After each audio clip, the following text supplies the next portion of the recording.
ദക്ഷിണാഫ്രിക്കയിലെ soccer city മൈതാനത്ത് Andrés ഇനിയസ്റ്റയാണ് ഡച്ചുകാരുടെ ലോകകപ്പ് മോഹത്തെ തല്ലിക്കെടുത്തിയത്. അങ്ങനൊരു ദുർഭാഗ്യം അവർ പ്രതീക്ഷിച്ചതേയില്ല. നിർഭാഗ്യം പോയി ഭാഗ്യം ആഫ്രിക്ക വഴി വരുമെന്ന ഓറഞ്ച് പടയുടെ പ്രതീക്ഷ അവിടെ തകരുകയായിരുന്നു.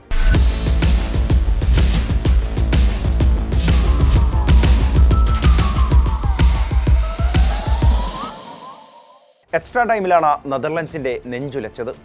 1974 പശ്ചിമ ജർമ്മനിയോടും 1978 അർജന്റീനയോടുമാണ് മുമ്പ് ഫൈനലിൽ അവർ തോറ്റിരുന്നത്. പിന്നീട് 2010 ദക്ഷിണാഫ്രിക്കൻ ലോകകപ്പിലും ആര്യൻ റോബനും റോബൻ വാൻ പേഴ്സിയും വെസ്ലി സ്നൈഡറും തലകുനിച്ചാണ് സോക്കർ സിറ്റിയിൽ നിന്ന് മടങ്ങിയത്. ഡച്ചുകാർ ജീവവായു പോലെ കൊണ്ടു നടക്കുന്ന ഫുട്ബോളിൽ അവർ തോറ്റ ജനതയാണ്, അല്ല നിർഭാഗ്യം തോൽപ്പിച്ചവരാണ്. പേരുകേട്ട ആക്രമണ സൗന്ദര്യ ഫുട്ബോളിന്റെ വക്താക്കളായിരുന്നല്ലോ ഹോളണ്ട് എന്ന ഇന്നത്തെ നെതർലാൻഡ്സ്. പക്ഷേ പലപ്പോഴും അവരെ വിധി തോൽപ്പിച്ചു കളഞ്ഞു. കയ്യകലെ കിരീടം കൈവിട്ടപ്പോഴൊക്കെ ആ ജനത കരഞ്ഞിട്ടുണ്ടാകും. ആ കണ്ണീരിനെ ഒരിക്കലെങ്കിലും മ്യൂസ് നദിയിലെ ജലം കഴുകിക്കളഞ്ഞിട്ടുണ്ടാകും. ഫുട്ബോളിൽ ഇത്രയേറെ വേദനിച്ച മനുഷ്യരുണ്ടാകുമോ എന്നത് സംശയമാണ്. യോഹാൻ ക്രൈഫ് എന്ന ഇതിഹാസ താരം പേരെടുത്ത ടീമാണ്. ഇന്ന് കോഡി ഗാക്പോയും വെർജിൽ വാൻഡേക്കും മെംഫിസ് ഡിപ്പേയും നെഥാനേക്കും ഉൾപ്പെടെ മികച്ച സംഘം കളിക്കാനുണ്ട്. പക്ഷേ താരധാരാളിത്തത്തിന്റെ കുറവൊന്നുമല്ല അവരെ അലട്ടുന്നത്. നിർഭാഗ്യം തന്നെയാണ് അവരെ ഇന്നും അലട്ടുന്ന പ്രധാന പ്രശ്നം. കരഞ്ഞു തീർത്ത കാലത്തെയോർത്തിരുന്നിട്ട് ആധുനിക ഫുട്ബോളിൽ കാര്യമില്ലെന്ന് അവർക്കറിയാം. കുഞ്ഞന്മാരെന്ന് ലോകം വിലയിരുത്തിയ കേപ്പ് വെർദിയും കൊസോവയും ഉൾപ്പെടെ പലരും ലോകവേദിയിലെത്തി വമ്പന്മാരെ വിറപ്പിച്ച കാഴ്ച മറന്നിട്ടില്ല ഫുട്ബോൾ പ്രേമികൾ. രാജ്യത്തിന്റെ വലിപ്പച്ചെറുപ്പത്തിനപ്പുറം വിശാലമായ ഫുട്ബോൾ ലോകമാണ് എല്ലാവരുടെയും ശ്രദ്ധാകേന്ദ്രം. ഫുട്ബോൾ സാംസ്കാരികമായും വാണിജ്യപരമായുമെല്ലാം ലോകത്തെ കീഴടക്കുന്നുണ്ട്. അവിടേക്ക് ഇനിയും നെതർലൻഡ്സിന് വേണ്ടത് ലോകകപ്പാണ്. യെസ്, ലോക ഫുട്ബോളിൽ പ്രതാപകാലത്തേക്ക് അല്ലെങ്കിൽ ടീമിനെ മിനുക്കിയെടുക്കാനും കിരീടധാരണത്തിലേക്ക് നയിക്കാനും പുതിയ പടനായകനെത്തിയിട്ടുണ്ട്.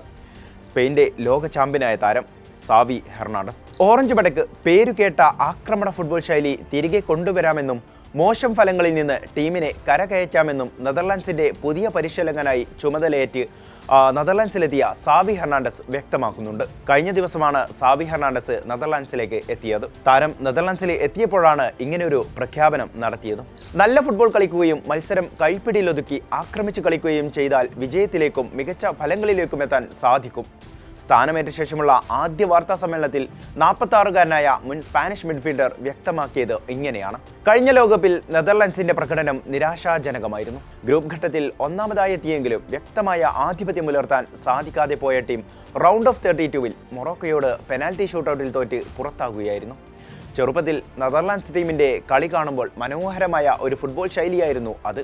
ആരാധകർക്ക് അഭിമാനം നൽകുന്ന രീതിയിൽ അത്തരം മികച്ച ഫുട്ബോൾ വീണ്ടും കളിക്കുക എന്നതാണ് എൻ്റെ ലക്ഷ്യം. സാവി പറഞ്ഞത് നെതർലാൻഡ്സിന്റെ സമ്പന്നമായ ഭൂതകാലത്തെയാണ്. വരാനിരിക്കുന്ന കാലത്തും ആ ഫുട്ബോൾ തന്നെയാണ് തൻ്റെ പ്ലാൻ എന്ന സൂചന കൂടിയാണ് അദ്ദേഹം നൽകുന്നത്. ആകർഷകമായ ഫുട്ബോളാണോ അതോ വിജയകരമായ ഫലങ്ങളാണോ കൂടുതൽ പ്രധാനം എന്നാണ് സാവി നേരിട്ട പ്രധാന ചോദ്യം. രണ്ടും ഒരുപോലെ പ്രധാനം എന്നായിരുന്നു സാവിയുടെ മറുപടി. ഞങ്ങൾ ഇവിടെ വന്നിരിക്കുന്നത് മത്സരിക്കാനും ആസ്വദിക്കാനും ജയിക്കാനും വേണ്ടിയാണ്. ഞാൻ വീണ്ടും ഉറപ്പിച്ചു പറയുന്നു, ജയിക്കാൻ തന്നെയാണ് ഞങ്ങൾ വന്നിരിക്കുന്നത്. സാവി വ്യക്തമാക്കിയത് കേട്ട് നെതർലാൻഡ്സിന്റെ ഫുട്ബോൾ ആരാധകർ ആശ്വസിക്കുന്നുണ്ടാകും. കാരണം അവർക്ക് ജയം തന്നെയാണ് വേണ്ടത്. അത് യാഥാർത്ഥ്യമാക്കാൻ ഒരു കോച്ചിനെയും ആവശ്യമാണ്. സാവി അതിനു പോകുന്ന ഒരാളാണെന്ന് അവർക്ക് വ്യക്തമാണ്. കാരണം അയാളെ ഡച്ചുകാർക്ക് നന്നായി അറിയാം. 2010 തങ്ങളെ തോൽപ്പിച്ച സ്പാനിഷ് സംഘത്തിലെ നെടുന്തൂണായിരുന്നല്ലോ അയാൾ. മധ്യനിരയിൽ സ്പാനിഷ് ആധിപത്യത്തിന്റെ കരുത്തും അയാളായിരുന്നു. റൊണാൾഡോ കൂമാന് പകരമായി 4 വർഷത്തെ കരാറിലാണ് സാവി ഡച്ച് ടീമിന്റെ പരിശീലകനായി എത്തുന്നത്. കഴിഞ്ഞ 48 വർഷത്തിനിടെ നെതർലാൻഡ്സ് ദേശീയ ടീമിനെ പരിശീലിപ്പിക്കുന്ന ആദ്യ വിദേശ പരിശീലകനാണ് സാവി. 2010 ലോകകപ്പ് ഫൈനലിൽ നെതർലാൻഡ്സിനെ തോൽപ്പിച്ച് കിരീടം നേടിയ സ്പാനിഷ് ടീമിലെ സൂപ്പർ താരമായിരുന്നു സാവി. 2024 ബാഴ്സലോണ വിട്ടതിനു ശേഷം മറ്റ് ടീമുകളുടെ പരിശീലക സ്ഥാനം ഏറ്റെടുത്തിരുന്നില്ല. ഖത്തറി ക്ലബായ അൽ സദ്ദിലൂടെയാണ് സാവി തന്റെ പരിശീലക കരിയർ ആരംഭിച്ചത്. പിന്നീട് ബാഴ്സലോണക്കൊപ്പം 2023 ലാലിഗ കിരീടം നേടിയെങ്കിലും തൊട്ടടുത്ത സീസണിന്റെ അവസാനത്തോടെ അദ്ദേഹത്തെ സ്ഥാനത്തു നിന്ന് നീക്കി. പകരം ഹാൻസി ഫ്ലിക്ക് പരിശീലകനായി എത്തി. 2010 ലോകകപ്പ് ഫൈനലിൽ സാവിക്കെതിരെ കളിച്ച Dutch football director Nigel de യോങ് വെളിപ്പെടുത്തിയ ഒരു കാര്യമുണ്ടായിരുന്നു. അതിന് സാവി നൽകിയ മറുപടിയും ഇപ്പോൾ ശ്രദ്ധേയമാണ്. മുൻ മാഞ്ചസ്റ്റർ സിറ്റി പരിശീലകൻ പെപ് ഗോർഡിയോള, മുൻ ലിവർപൂൾ മാനേജർ ആർനെ സ്ലോട്ട് എന്നിവരെ സമീപിച്ച ശേഷമാണ് സാവിയിലേക്ക് എത്തിയതെന്നാണ് അദ്ദേഹം വെളിപ്പെടുത്തിയത്. ഗോർഡിയോളക്കും സ്ലോട്ടിനും ശേഷം എത്തിയത് മോശം കാര്യമാണോ? അല്ലല്ലോ. ഇക്കാര്യത്തോട് സാവി പ്രതികരിച്ചത് ഇങ്ങനെയാണ്: ഞാൻ 3-മതോ 10-മതോ ആയാണ് എത്തിയത് എന്നത് എന്നെ അലട്ടുന്നില്ല. അതെ, സാവി എത്തിയിരിക്കുന്നത് രണ്ടും കൽപ്പിച്ചാണ് എന്ന് വ്യക്തമാണ്. സെപ്റ്റംബർ 24-ന് യുവേഫ നേഷൻസ് ലീഗിൽ ജർമ്മനിക്കെതിരെ നടക്കുന്ന ഹോം മത്സരത്തിലാണ് സാവി പരിശീലകനായി അരങ്ങേറുക. അന്നാം മത്സരത്തിൽ എതിരെ നിൽക്കുന്ന കോച്ചും ഒരു ഇതിഹാസതുല്യനായ താരമാണ്, മുൻ ലിവർപൂൾ കോച്ച് യോർഗൻ ക്ലോപ്പ്. യൂറോപ്പിലെ ഏറ്റവും മികച്ച ടീമുകളിലൊന്നായ ജർമ്മനിയെയും സമീപകാലത്തെ ഏറ്റവും മികച്ച പരിശീലകരിൽ ഒരാളായ യോർഗൻ ക്ലോപ്പിനെയും നേരിടാൻ കഴിയുന്നതിൽ തനിക്ക് വലിയ ആവേശവും പ്രചോദനവുമുണ്ട് എന്നാണ് സാവി ഇക്കാര്യത്തെക്കുറിച്ച് പറയുന്നതും. അന്താരാഷ്ട്ര ഫുട്ബോളിൽ തൊട്ടടുത്തെത്തി കിരീടം കൈവിടുന്നവർ. ഈ പേര് മാറ്റാനുള്ള ശ്രമത്തിലാണ് നെതർലാൻഡ്സ്. ലോകകപ്പ് നേടിയിട്ടില്ലാത്ത രാജ്യങ്ങളിൽ ഏറ്റവും കൂടുതൽ തവണ, അതായത് 3 വട്ടം ഫൈനലിൽ തോറ്റ ചരിത്രമാണ് അവർക്കുള്ളത്. 1988-ലെ യൂറോപ്യൻ ചാമ്പ്യൻഷിപ്പ് കിരീടം മാത്രമാണ് ഓറഞ്ച് പടയ്ക്ക് ഇതുവരെ നേടാനായ വലിയ നേട്ടം. അതിനുശേഷം 4 യൂറോ സെമി ഫൈനലുകളിൽ അവർ കളിച്ചിട്ടുണ്ട്, തോൽക്കുകയും ചെയ്തു. കളിക്കാരൻ എന്ന നിലയിൽ ബാഴ്സലോണയ്ക്കായി 4 ചാമ്പ്യൻസ് ലീഗ് കിരീടങ്ങൾ നേടിയ സാവി ക്ലബിനായി ഏറ്റവും കൂടുതൽ മത്സരങ്ങൾ കളിച്ച താരങ്ങളിൽ ലയണൽ മെസ്സിക്ക് തൊട്ടുപിന്നിൽ 2-മതാണ്. അവൻ ഫുട്ബോൾ കളിക്കാത്ത സമയത്ത് ഫുട്ബോൾ കാണുകയാണ് ചെയ്യുക. അവൻ ഭാവിയിൽ ഉറപ്പായും ഒരു വലിയ പരിശീലകനാവും. ബാഴ്സലോണ മിഡ്ഫീൽഡിന്റെ അമരക്കാരനായി തിളങ്ങിയ സാവിയെക്കുറിച്ച് 2011-ൽ ഗോർഡിയോള പറഞ്ഞ വാക്കുകളാണിത്. സ്പെയിനിൽ മാക്വിന അഥവാ യന്ത്രം എന്ന വിളിപ്പേരുണ്ടായിരുന്നു സാവിക്ക്.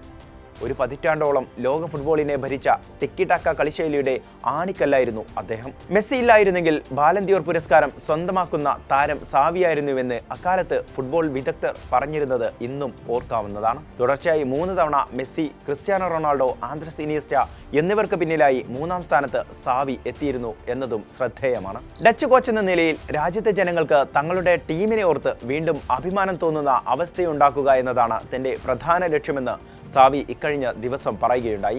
തീക്ഷ്ണമായ ആവേശത്തോടെയും ലക്ഷ്യബോധത്തോടെയും തീവ്രമായ ആഗ്രഹത്തോടെയും ഞങ്ങൾ പ്രവർത്തിക്കും. നെതർലാൻഡ്സിലെ 2 കോടിക്കടുത്തുള്ള ജനങ്ങൾക്ക് നമ്മുടെ ടീമിനെ ഓർത്ത് അഭിമാനം തോന്നുന്ന രീതിയിലേക്ക് കാര്യങ്ങളെ എത്തിക്കും. സാവി ആ രാജ്യത്തെ ലോകകപ്പ് കിരീടം സ്വപ്നം കാണാൻ കൂടിയാണ് പ്രേരിപ്പിക്കുന്നത്. എന്തായിരിക്കും സാവിയുടെ ശൈലി എന്നതാണ് ഇനി ആകാംക്ഷ. റൊണാൾഡോ കുമാന്റെ പ്രതിരോധ കളി ഒഴിവാക്കുകയാകും ആദ്യ ലക്ഷ്യം.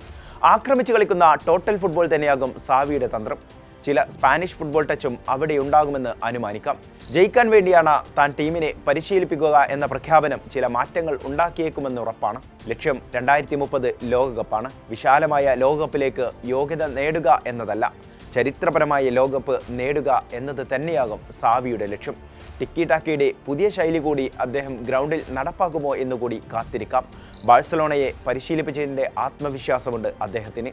ലെമീൻ യമാലിനെയും പൗ കുബാർസിയെയും പോലെയുള്ള യുവതാരങ്ങളെ സീനിയർ ടീമിലേക്ക് പ്രതിഭ ചോരാതെ എത്തിച്ചതിൻ്റെ ക്രെഡിറ്റും സാവിക്കാണ്.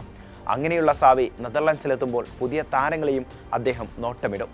ടോട്ടൽ ഫുട്ബോളിലേക്കുള്ള തിരിച്ചുവരവ് മാത്രമല്ല, സമ്പന്നമായ ഫുട്ബോൾ കാലമാണ് ഡച്ചുകാർ പ്രതീക്ഷിക്കുന്നത്. അതിനുള്ള പണി സാവി അണിയറയിൽ തുടങ്ങിയിട്ടുണ്ട്.